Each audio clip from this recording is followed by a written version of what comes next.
عبداللہ جتنی دولت تجھے چاہیے میں تجھے دے دیتا ہوں، میرے لشکر میں آ جا، معاذ اللہ اسلام چھوڑ دے۔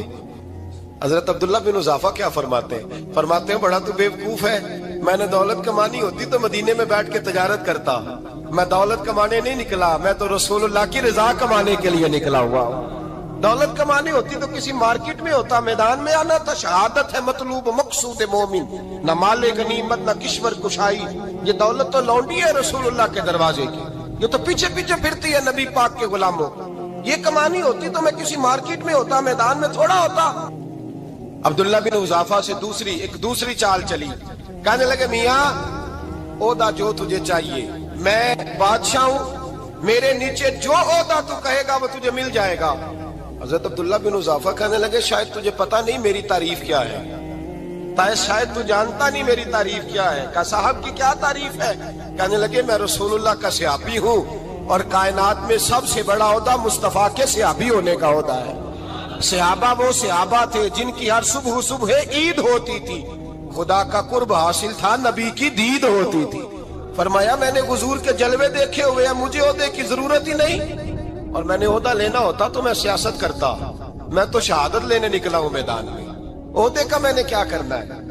اب بادشاہ کہنے لگا اسے قتل کر دو، وزیر کہنے لگا نہیں ایک بات اور ہے، مجھے ایک چال اور چلنے دو۔ کہا وہ کیا؟ کہنے لگے میری بیٹی بڑی خوبصورت ہے، مجھے موقع دو اپنی ہی بیٹی کو سجا بنا کے، وہ جوان جس کی جوانی اتنی بڑی ہے کہ 1000 آدمی مقابلے میں کھڑا نہیں ہوتا، اس جوان کے کمرے میں رات کی تنہائی میں بنا سوار کے بی بی کو بھیجا۔ وہ بی بی کہتی ہے میں ساری رات بن سور کے اس صحابی کے کمرے میں بیٹھی رہی، لیکن یہ کیا شخص تھا، ساری رات ہی مسلح پہ بیٹھا رہا، ساری رات ہی، کچھ دیر تھک جاتا تو یہ کریم رسول پہ درود پڑھنا شروع کر دیتا۔ بی بی کہتی ہے سحری ہو گئی تو میں نے چھو کے دیکھا کہ انسان ہے کہ جن ہے، یہ بندہ ہے کہ فرشتہ ہے، چھو کے دیکھا۔ کہنے لگے پیچھے ہٹ جا، میں نے کہا میں نے تو سنا تھا تو 1000 کے مقابلے میں ہے اور تو اتنا بے حس ہے کہ بنی سوری دلہن بیٹھی ہے، تو نے نظر نہیں کی؟ عبداللہ بن حذافہ، بی بی کہتی ہے نظر پھر نہیں اٹھائی، نظر پھر جھکی ہوئی ہے۔ کہنے لگے بی بی میں مجبور ہوں، اب میرے اوپر کوئی حسن نہیں چلتا، میں نے جلوہ بدوحا کا دیدار کیا ہوا ہے، اب میری نگاہوں میں جچتا نہیں کوئی، اس لیے کہ جیسے میرے سرکار ہے ایسا نہیں کوئی۔ کبھی بھی اب نہیں کسی کا میرے اوپر جادو چلتا، میں نے مصطفیٰ کو، اور کہا ذرا پیچھے ہٹ کے بیٹھ، مجھے میرے رسول نے غیر محرم سے بچنے کا حکم دیا ہے، ذرا پیچھے ہٹ کے بیٹھ۔ سحری کا وقت تھا، وہ بی بی کہتی ہے اس نوجوان کے جملے میرا سینہ چیر گئے، کلیجہ پھٹ گیا، چیخ نکلی، میں کفر کے عالم میں روئی۔ میں نے کہا مجھے بتا تو صحیح، آخر یہ جذبہ کہاں سے ملتا ہے، آخر یہ روشنی تو میں نے دیکھی نہیں، کہاں سے آتی ہے؟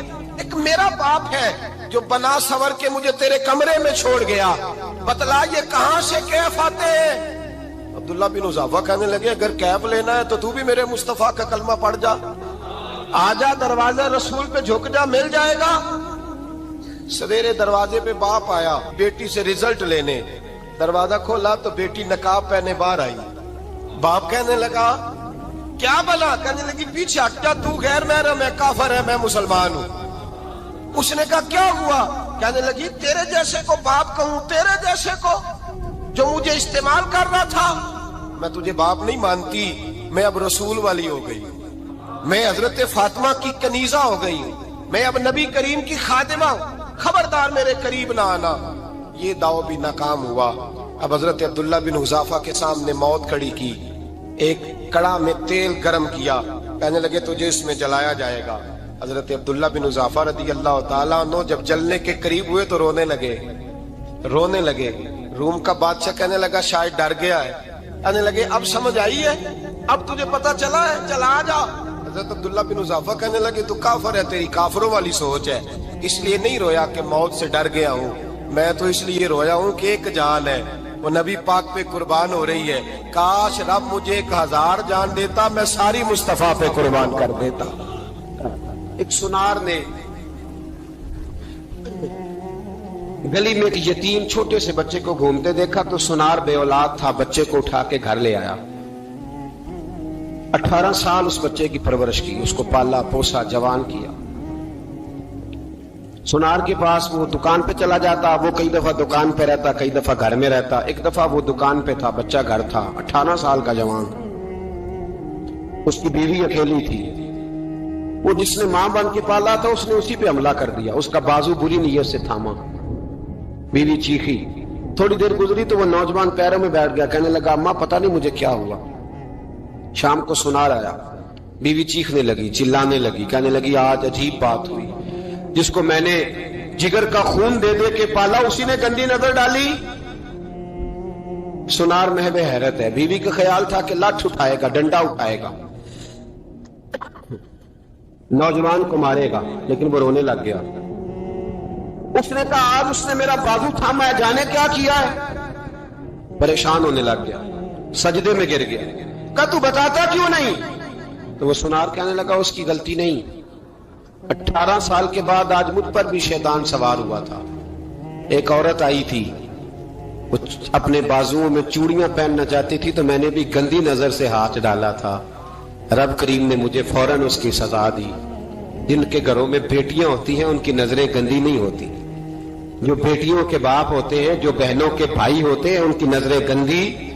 اور اگر تو ٹیلی فون کرتا ہے، تو کسی عورت کے ساتھ تعلق رکھتا ہے تو یہ بات لکھ لے، امام فخر الدین رازی 1، علامہ اسماعیل حقی 2، ملا جلال الدین رومی 3، امام خازن 4، امام جلال الدین سیوطی 5 حدیث کے استاد اور محدث لکھتے ہیں کہ اگر تو کسی پر گندی نظر ڈالے گا تو تیرا گھر بچ سکتا، یاد رکھ نہیں بچے گا، اس لیے کہ تیری نظر کسی کی بیٹی کو بیٹی سمجھ تاکہ تیری بچی کا پردہ قائم رہے، کسی کی بہن کو۔ یہ کیا بات ہوئی کہ تو جتنا مرضی گند معاشرے میں پھیلاتا رہے تیرا گھر بچا رہے؟ یہ کیسے ہو سکتا ہے؟ فَإِنَّ لَهُ مَعِيشَةً ضَنْكَ، اللہ فرماتے ہیں زندگی تنگ ہو جائے گی تیرے لیے مشکل، تو ڈھونڈتا پھرے گا کہ میں مرنے کو جگہ تلاش کروں۔ سچی توبہ کرے، کھری توبہ کرے۔ یہ گناہ انسان کو مجبور کر دیتے ہیں۔ حضرت عبداللہ بن مبارک رحمت اللہ تعالی علیہ، ان کے سینکڑوں شاگرد تھے، ایک شاگرد کے انتقال کا وقت آیا تو گھر گئے ملنے۔ آپ کہتے ہیں میں نے زور لگا لیا پر اس کی زبان پر کلمہ جاری نہیں ہوا۔ میں اسے کہتا کلمہ پڑھ پر اس کی زبان پر جاری۔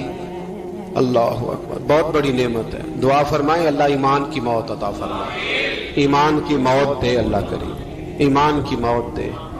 ایسے بھی لوگ دیکھے ہیں، مسجد نبوی ہے، رسول اللہ کا شہر ہے، سر سجدے میں ہے، روح پرواز کر گئی، روح پرواز۔ کتنا نصیبوں والا ہے، کتنا نصیبوں والا ہے کہ مسجد نبی میں سر سجدے میں رکھا ہے اور اللہ تبارک و تعالیٰ نے محبوب کے قدموں میں موت عطا فرمائی۔ تو حضرت عبداللہ بن مبارک کہتے ہیں میں نے اس کو کہا کلمہ پڑھ تو اس کی زبان پہ جاری نہیں ہوتا۔ میں بار بار کہتا تو وہ منت کرتا، کہتا حضور میں کوشش کرتا ہوں جاری نہیں ہوتا۔ فرماتے میں پریشان ہو کے اٹھا، ابھی میں دروازے پہ پہنچا تھا اس نے چیخ ماری اور روح پرواز کر گئی۔ بچے رونے لگے، بیوی رونے لگی، تو میں نے اس کی بیوی سے کہا کہ جرم کیا کرتا تھا، اتنا بڑا پاپی پہ کلمہ جاری نہیں ہوا۔ اس کی زوجہ کہنے لگی حضرت جی 2 گناہ تھے اس کے، ایک تو یہ شراب کا عادی تھا، روکتی تھی باز نہیں آتا تھا، اور دوسری بات یہ کہ یہ اپنی اماں کا نافرمان تھا، وہ 2 گلیاں چھوڑ کے رہتی ہے، یہ کبھی ملنے نہیں گیا تھا، اس بوڑھی کا کلیجہ اس کی طرف سے بڑی تکلیف میں تھا۔ تو حضرت عبداللہ بن مبارک کہنے لگے جا تو بھی دعا کر، اس کی ماں کو بھی کہہ دعا کرے کہ یہاں تو یہ کلمہ نہیں اسے نصیب ہوا، اللہ کرے اللہ آخرت کی منزلیں اس کی بہتر فرما دے۔ یہ حدیث سنانے لگا ہوں، حدیث ہے، حدیث رسول ہے۔ جوان خاص کر کے ذرا میری بات پہ توجہ کریں، اور بزرگ خاص کر توجہ کریں جنہوں نے تربیت کرنی ہے۔ سنیں، حضور کی بارگاہ میں ایک نوجوان آیا ہے، یہ سنگ میل ہے حدیث، اس کو یاد رکھنا۔ عرض کی حضور میں سارے گناہ چھوڑ سکتا ہوں، زنا نہیں چھوڑتا۔ حضور مجھے زنا کی اجازت ہونی چاہیے۔ میرے حبیب نے تھپکی دی، بٹھا لیا۔ میں کہتا ہوں حضور نے گناہگاروں کو معاشرے سے کاٹا نہیں، ان کی تربیت فرمائی ہے، ان کی تربیت فرمائی ہے، ان کو قریب فرمایا۔ میرے حبیب کریم صلی اللہ علیہ وسلم نے فرمایا ادھر آ بیٹھ جا، بیٹھ گئے۔ حضور نے فرمایا تو پسند کرتا ہے تیری ماں کے ساتھ کوئی بدکاری کرے؟ حضور نہیں،